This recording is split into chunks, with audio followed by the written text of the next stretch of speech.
Baik, terima kasih. Assalamualaikum warahmatullahi wabarakatuh. Saudara pimpinan Komisi 3 dan para anggota Dewan Perwakilan Rakyat dari Komisi 3. Ketua, izin interupsi Ketua. Ini kita sudah masuk ke dalam rapat. Sampai sekarang kita belum dapat dari bahan dari Kompolnas. Informasinya karena Kompolnas belum mau mengeluarkannya. PDF-nya apapun juga kita belum terima. Jadi kalau bisa, bagaimana kita mendengarkan atau mengikuti rapat ini kalau tidak ada bahannya? Terima kasih pimpinan. Ya baik, gimana Pak? Dikasihkan aja yang kemarin, yang ini. Mana sekretariat? Kan bisa ditayang juga sekaligus ya.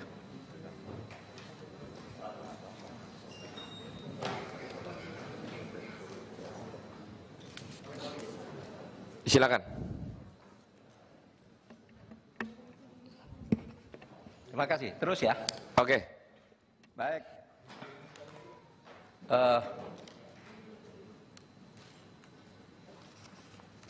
Bapak-bapak sekalian, saya teruskan sambil menunggu Pak ya, sambil menunggu tayangan. Mestinya keliru ini kalau bahannya tidak diberikan lebih dulu.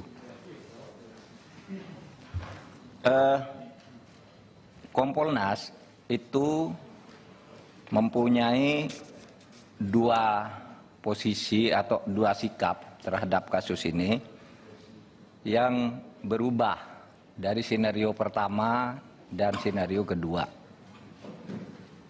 Jadi ketika peristiwa ini diumumkan tanggal 11 itu Kompolnas itu langsung bergerak.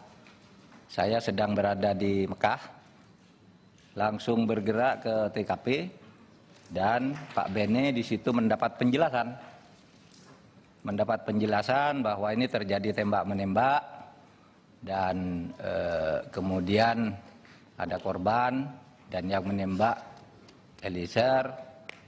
Barada Eliezer seorang ahli tembak dan korbannya Joshua tembak menembak.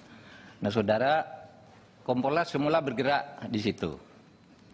Tetapi waktu itu saya dari Mekah, dari Madinah, tanggal 13 saya melayani wawancara dengan sebuah televisi. Nampaknya itu tidak masuk akal yang diumumkan oleh Polri. Saya kira masih terekam di situ. Saya bicara dari Madinah lewat kalau tidak salah CNN Indonesia atau iNews gitu ya.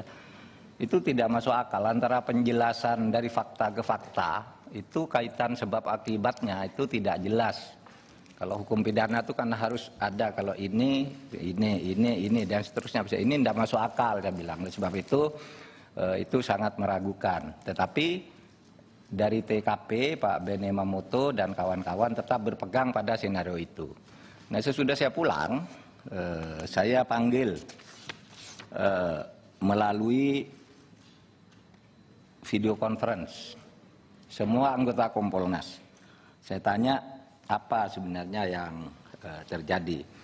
Skenarionya tanggal 17 Juli itu masih skenario pertama, basis skenarionya bahwa terjadi tembak-menembak.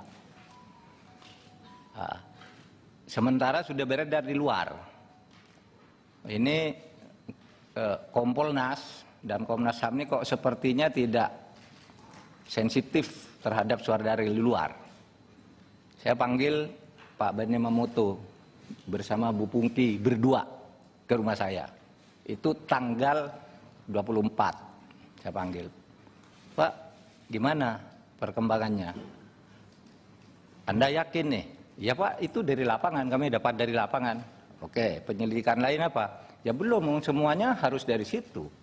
Nggak boleh masuk, nggak boleh tanyain itu. Semuanya, oke saya bilang.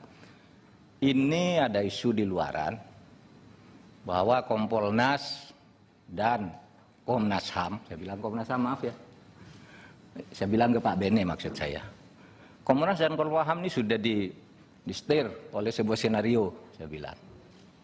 Katanya udah ada yang dipanggil dan diarahkan untuk jawab gitu.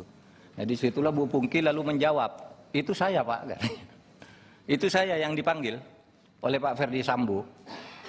Terus, ya dia hanya nangis saja bilang, Mbak Pungki, saya ini didolimi, istri saya dilecehkan. Kalau saya di sana, saya tembak sendiri dia. Ini kata Mbak Pungki, nih kata Mbak Pungki. Nggak ada kata tembak sendiri. Oke, saya bilang. Terus siapa lagi? Dia bilang. Saya dengar dari, karena sidang DPR ya, saya buka aja. Saya dengar dari